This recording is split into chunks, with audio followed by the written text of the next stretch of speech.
नमस्कार दोस्तों, आपका मेरे चैनल में स्वागत है। आज मैं आपको बैसाख मास की चौथ की कहानी सुनाने जा रही हूँ। अगर आपको ये कहानी पसंद आए तो कमेंट बॉक्स में भगवान गणेश की जय अवश्य लिखिए। साथ ही अगर आपने अभी तक मेरे चैनल को सब्सक्राइब नहीं किया तो सब्सक्राइब कर लीजिए और बेल आइकॉन पर क्लिक जरूर कीजिए, जिससे हमारे वीडियो के नोटिफिकेशन आपको मिलते रहें। बैसाख माह के कृष्ण पक्ष की चतुर्थी तिथि को विकट संकष्टी चतुर्थी व्रत रखा जाता है। चतुर्थी व्रत एक माह में 2 बार आते हैं। कृष्ण पक्ष की चतुर्थी संकष्टी चतुर्थी होती है और शुक्ल पक्ष की चतुर्थी विनायक चतुर्थी होती है। विकट संकष्टी चतुर्थी के दिन भगवान गणेश की पूजा करते हैं और उनको मोदक, दूर्वा, सुपारी, पान आदि अर्पित किया जाता है। जो लोग व्रत रखते हैं वे पूजा के समय विकट संकष्टी चतुर्थी व्रत कथा का पाठ करते हैं। वर्ष की 4 बड़ी संकष्टी चतुर्थी में से एक बैसाख मास की संकष्टी चतुर्थी है। सनातन धर्म में संकष्टी चतुर्थी का विशेष महत्व है। मान्यता है कि भगवान गणेश की पूजा अर्चना करने से बिगड़े काम बन जाते हैं। भगवान गणेश को हिंदू धर्म में प्रथम पूज्य होने का दर्जा प्राप्त है। इसी वजह से उनकी पूजा सबसे पहले की जाती है। संकष्टी चतुर्थी के दिन चंद्रमा का दर्शन करना जरूरी होता है। गणेश जी ने चंद्रदेव को वरदान दिया था कि संकष्टी चतुर्थी के व्रत में उनका दर्शन महत्वपूर्ण होगा।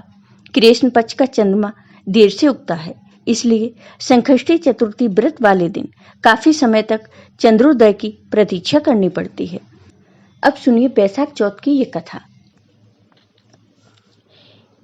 एक बार मां पार्वती ने भगवान गणेश से पूछा कि हे गणेश, बैसाख महीने की कृष्ण पक्ष की जो संकटा नामक चतुर्थी आती है, उस दिन किस गणेश का किस विधि से पूजन करना चाहिए और उस दिन भोजन में क्या ग्रहण करना चाहिए। तब गणेश जी ने कहा, हे माता, बैसाख कृष्ण चतुर्थी के दिन व्रत करना चाहिए। उस दिन वक्रतुंड नामक गणेश की पूजा करके भोजन में कमल गट्टे का हलवा लेना चाहिए। हे माता, द्वापर युग में राजा युधिष्ठिर ने इस प्रश्न को पूछा था और उसके उत्तर में भगवान श्री कृष्ण ने कहा था। मैं उसी इतिहास का वर्णन करता हूँ, आप श्रद्धा युक्त होकर सुने। भगवान श्री कृष्ण बोले, हे राजा युधिष्ठिर, इस कल्याणदात्री चतुर्थी का जिसने व्रत किया है उसे जो फल प्राप्त हुआ मैं उसे ही कह रहा हूँ। प्राचीन काल में एक रंतिदेव नामक प्रतापी राजा हुए। जिस प्रकार आग तृण समूहों को जला डालती है, उसी प्रकार वे अपने शत्रुओं के विनाशक थे। उनकी मित्रता यम, कुबेर, इंद्रादिक देवों से थी। उन्हीं के राज्य में धर्मकेतु नामक एक श्रेष्ठ ब्राह्मण रहते थे। धर्मकेतु की 2 पत्नियां थीं। एक का नाम सुशीला और दूसरी का नाम चंचलता था। दोनों पत्नियों के विचारों और व्यवहार में काफी अंतर था। सुशीला नित्य ही कोई न कोई व्रत किया करती थी। वह धार्मिक प्रवृत्ति की थी। वह हमेशा पूजा पाठ किया करती थी। करते करते उसका शरीर दुर्बल हो गया। इसके विपरीत चंचलता भोग विलास में लीन थी। वह सजने संवरने पर ज्यादा ध्यान देती थी। उसका किसी भी व्रत या पूजा पाठ से कोई लेना देना नहीं था। एक बार धर्मकेतु की दोनों पत्नियां गर्भवती हुईं और सुशीला ने एक सुंदर लक्षणों वाली एक कन्या को जन्म दिया, लेकिन चंचला ने एक पुत्र को जन्म दिया। यह देखकर चंचला बार बार सुशीला को ताने देती थी। अरे सुशीला, तूने इतना व्रत उपवास करके अपने शरीर को कमजोर बना डाला, फिर भी तुमने एक कन्या को जन्म दिया। मुझे देख, मैं कभी व्रत आदि के चक्कर में नहीं पड़ती थी और कितनी हष्ट पुष्ट बनी हुई हूं, और मैंने एक पुत्र को जन्म दिया है। अपनी सौतन का व्यंग बाण सुशीला के हृदय में चुभने लगा। वह पतिव्रता विधिवत गणेश जी की उपासना करने लगी। जब सुशीला ने भक्ति भाव से संकटनाशक गणेश चतुर्थी का व्रत किया तो रात्रि में गणेश जी ने उसे दर्शन दिया। भगवान गणेश ने कहा, हे सुशीले, तेरी आराधना से मैं अत्यंत संतुष्ट हूं। मैं तुम्हें वरदान दे रहा हूं कि तुम्हारी कन्या के मुख से निरंतर मोती और मूंगा प्रवाहित होते रहेंगे।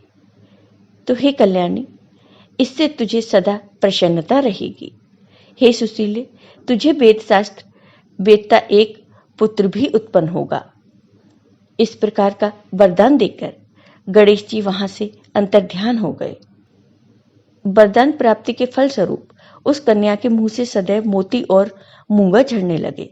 कुछ दिनों के बाद सुशीला को एक पुत्र उत्पन्न हुआ। इसके बाद धर्मकेतु का स्वर्गवास हो गया। उसकी मृत्यु के बाद चंचला घर का सारा धन लेकर दूसरे घर में जाकर रहने लगी, परंतु सुशीला अपने पति के घर में रहकर ही पुत्र और पुत्री का पालन पोषण करने लगी।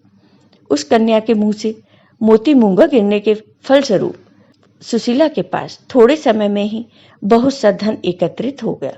इस कारण चंचला सुशीला से ईर्ष्या करने लगी।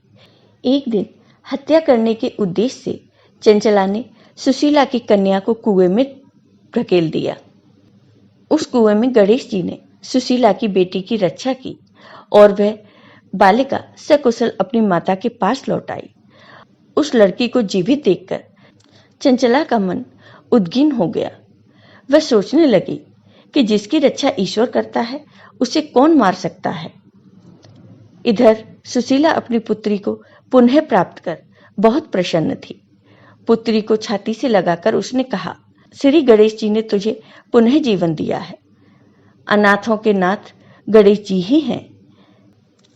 चंचला आकर सुशीला के पैरों में नतमस्तक हुई। उसे देखकर सुशीला के आश्चर्य का ठिकाना न रहा। चंचला हाथ जोड़कर कहने लगी, हे बहन सुशीला, मैं बहुत ही पापिन और दुष्टा हूँ। आप मेरे अपराधों को क्षमा कीजिए। आप दयावती हैं। आपने दोनों कुलों का उद्धार कर दिया। जिसका रक्षक भगवान होते हैं उसका मानव क्या बिगाड़ सकता है। जो लोग संतों एवं सत्पुरुषों का दोष देखते हैं वे अपनी करनी से स्वयं नाश को प्राप्त होते हैं। इसके बाद चंचला ने भी उस कष्ट निवारक पुण्यदायक संकट नाशन गणेश जी के व्रत को किया। श्री गणेश जी के अनुग्रह से परस्पर उन दोनों में प्रेम भाव स्थापित हो गया। जिस पर गणेश जी की कृपा होती है उसके शत्रु भी मित्र बन जाते हैं। सुशीला के द्वारा संकट नाहक गणेश चतुर्थी व्रत किए जाने के कारण ही उसकी सोच चंचला का हृदय परिवर्तन हो गया। श्री गणेश जी कहते हैं कि हे देवी, पूर्व काल का पूरा वृतांत आपको मैंने सुना दिया है। इस लोक में इससे श्रेष्ठ विघ्न विनाशक कोई दूसरा व्रत नहीं है।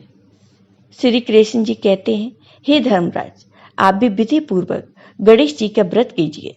इसके करने से आपके शत्रुओं का नाश होगा तथा अष्ट सिद्धियां और नवनिधियां आपके सामने करबद्ध होकर खड़ी रहेंगी। हे धर्मपरायण युधिष्ठिर, आप अपने भाइयों, धर्मपत्नी और माता के सहित इस व्रत को कीजिए। इससे थोड़े समय में ही आप अपने राज्य को प्राप्त कर लेंगे। जय हो गणेश भगवान की। वैशाख मास गणेश चतुर्थी की पूजा विधि।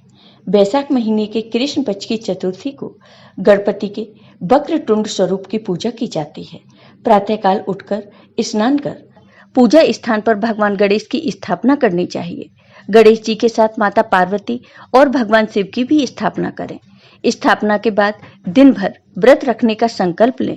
गणेश जी के सामने दोनों हाथ जोड़कर मन ही मन इस व्रत का संकल्प कर इस प्रकार कहें, हे वक्रतुंड गणेश जी, मैं चतुर्थी व्रत को करने का संकल्प करती हूँ। आज मैं पूरे दिन निराहार रहकर आपके स्वरूप का ध्यान करूंगी एवं शाम को आपका पूजन कर चंद्रोदय के बाद चंद्रमा को अर्घ्य देने के बाद ही भोजन ग्रहण करूंगी। संकल्प के बाद पूजा शुरू करें। जल, पंचामृत, चंदन, अक्षत, फूल, दूर्वा और अन्य सामग्रियों से पूजा करें। इसके बाद शाम को सूर्यास्त से पहले फिर से पूजा करें। रात्र में चंद्रमा दर्शन करके अर्घ्य दें और चंद्रमा की भी पूजा करें। फिर फल एवं मिठाइयों का नैवेद्य लगाएं और प्रसाद बांट दें। वैशाख चौथ का महत्व। भविष्य पुराण के अनुसार संकष्टी चतुर्थी की पूजा और व्रत करने से हर तरह के कष्ट दूर हो जाते हैं। वैशाख माह के कृष्ण पक्ष की चतुर्थी को चंद्रमा को अर्घ्य देने से संतान सुख मिलता है। इसके साथ ही शारीरिक परेशानियां भी दूर हो जाती हैं। मनोकामनाएं पूरी करने और हर तरह की परेशानियों से छुटकारा पाने के लिए ये संकष्टी व्रत किया जाता है। बैसाख माह की इस चतुर्थी पर व्रत और पूजा करने से समृद्धि और सौभाग्य प्राप्त होता है। जय हो भगवान गणेश की। आपको ये वीडियो पसंद आया हो तो कमेंट बॉक्स में कमेंट करके जरूर बताइए। साथ ही मेरे वीडियो को ज्यादा से ज्यादा शेयर करिए। धन्यवाद।